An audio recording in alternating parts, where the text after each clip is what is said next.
Assalamualaikum warahmatullahi wabarakatuh. Pada kesempatan kali ini saya akan membahas materi mengenai skala pengukuran.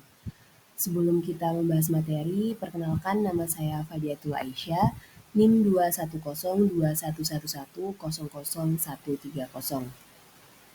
Langsung saja pembahasan ke materinya. Yang pertama adalah pengertian. Menurut Sugiono, skala pengukuran adalah kesepakatan yang digunakan sebagai acuan untuk menentukan panjang pendeknya interval yang ada dalam alat ukur, sehingga alat ukur tersebut bila digunakan dalam pengukuran akan menghasilkan data kuantitatif. Selanjutnya adalah macam-macam skala pengukuran. Jadi skala pengukuran itu dibagi menjadi beberapa. Yang pertama ada skala nominal, yang kedua skala interval, yang ketiga skala rasio, dan yang terakhir adalah skala ordinal. Yang pertama yaitu skala nominal. Skala nominal adalah skala yang hanya digunakan untuk memberikan kategori saja atau pengelompokan data tanpa memiliki arti. Contoh pada variabel jenis kelamin, wanita diberi nomor 1 dan laki-laki diberi tanda nomor 2. Angka 2 untuk laki-laki bukan berarti lebih baik atau lebih besar dari angka 1 dibandingkan wanita. Yang kedua adalah skala ordinal, yaitu skala yang memiliki kategori dan memiliki arti, prioritas, atau peringkat, atau ranking. Contoh, urutkan pilihan Anda dengan memberikan angka 1 sampai 3. 1 berarti dibutuhkan, 2 berarti biasa, dan 3 berarti tidak dibutuhkan. Bendanya adalah kosmetik atau aksesoris, yang kedua buku atau artikel, dan yang terakhir adalah tiket atau traveling. Setiap orang akan memiliki prioritas yang berbeda. Yang ketiga adalah skala interval. Skala interval adalah skala pengukuran yang sudah dapat digunakan untuk menyatakan peringkat antar tingkatan dan jarak atau interval antar tingkatan sudah jelas, namun belum memiliki nilai nol yang mutlak. Contoh, 1. Skala pada termometer, 2. Skala pada jam, 3. Skala pada tanggal. Selanjutnya yaitu skala rasio. Adalah skala pengukuran yang sudah dapat digunakan untuk menyatakan peringkat antar tingkatan dan jarak atau interval antar tingkatan sudah jelas dan memiliki nilai nol yang mutlak. Contoh, berat badan, pendapatan, dan hasil penjualan. Skala ini juga dapat memberi arti perbandingan atau perkalian. Contohnya adalah berat badan Karina 40 kg, berat badan Roni 60 kg, dan seterusnya. Selanjutnya adalah skala sikap.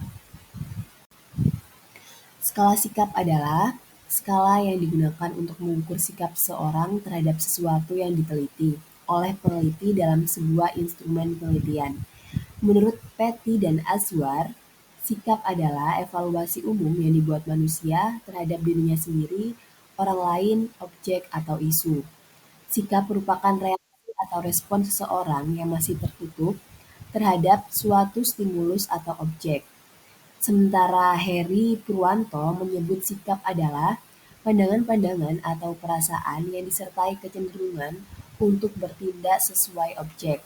Dengan demikian, sikap adalah reaksi dari responden terhadap objek yang diteliti. Sikap ini berasal dari persepsi yang nantinya akan mempengaruhi tingkat penerimaan seseorang terhadap objek atau peristiwa tertentu.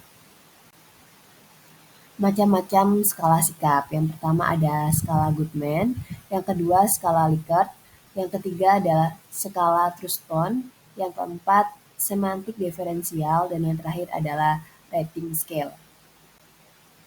Skala Goodman.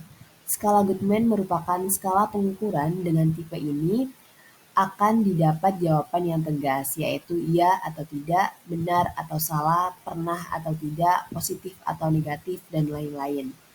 Data yang diperoleh dapat berupa data interval atau rasio dikotomi atau dua alternatif, Jadi, kalau pada skala Likert terdapat interval 1, 2, 3, 4, 5, interval dari kata sangat setuju sampai sangat tidak setuju. Maka dalam skala Goodman hanya ada dua interval, yaitu setuju atau tidak setuju. Penelitian menggunakan skala Goodman dilakukan bila ingin mendapatkan jawaban yang tegas terhadap suatu permasalahan yang dinyatakan. Contohnya adalah, apakah Anda setuju kenaikan harga BBM? A. Setuju. B. Tidak setuju. Yang selanjutnya adalah skala Likert. Digunakan untuk mengukur sikap, pendapat, dan persepsi seorang atau kelompok orang tentang fenomena sosial. Contohnya preferensi. Pilihannya yang pertama ada sangat setuju, yang kedua setuju, yang ketiga ragu-ragu, 4 tidak setuju, 5 sangat tidak setuju. Dengan skala Likert, maka variabel yang akan diukur dijabarkan menjadi indikator variabel. Kemudian, indikator tersebut dijadikan sebagai titik tolak untuk menyusun item-item instrumen yang dapat berupa pernyataan atau pertanyaan, baik bersifat favorable atau positif, bersifat unfavorable atau negatif. Nah, ini merupakan contoh dari skala Likert. Yang selanjutnya adalah skala Truston. Adalah skala yang disusun dengan memilih butir yang berbentuk secara interval. Setiap butir memiliki kunci skor, dan jika diurut, kunci skor menghasilkan nilai yang berjarak sama. Skala Truston dibuat dalam bentuk sejumlah pernyataan yang relevan dengan variabel yang hendak diukur, kemudian sejumlah ahli yang menilai relevansi pernyataan ini dengan konten atau konstruk yang hendak diukur. Adapun contoh penilaian dari model Truston adalah sebagai berikut. Itu bisa dilihat teman-teman gambarnya. Yang selanjutnya ada semantik diferensial. Skala diferensial yaitu skala yang mengukur sikap, tetapi bentuknya bukan pilihan ganda maupun checklist, tetapi tersusun dalam satu garis kontinum di mana jawaban yang sangat positif terletak di bagian kanan garis dan jawaban yang sangat negatif terletak di bagian kiri garis atau sebaliknya. Data yang diperoleh melalui pengukuran dengan skala semantik diferensial adalah data interval. Skala bentuk ini biasanya digunakan untuk mengukur sikap atau karakteristik tertentu yang dimiliki seseorang. Contohnya penggunaan skala semantik diferensial mengenai gaya kepemimpinan kepala sekolah. Nah, ini merupakan contohnya, bisa dilihat teman-teman. Selanjutnya adalah rating scale atau penilaian. Merupakan data-data skala yang diperoleh melalui 3 macam skala yang telah dikemukakan di atas adalah data kualitatif yang dikuantitatifkan. Berbeda dengan rating scale, data yang diperoleh adalah data kuantitatif atau angka yang kemudian ditafsirkan dalam pengertian kualitatif. Seperti halnya skala lainnya, dalam skala rating scale, responden akan memilih salah satu jawaban kuantitatif yang telah disediakan. Rating scale lebih fleksibel, tidak saja untuk mengukur sikap, tetapi dapat juga digunakan untuk mengukur persepsi responden terhadap fenomena lingkungan, seperti skala untuk mengukur status sosial, ekonomi, pengetahuan, kemampuan, dan lain-lain.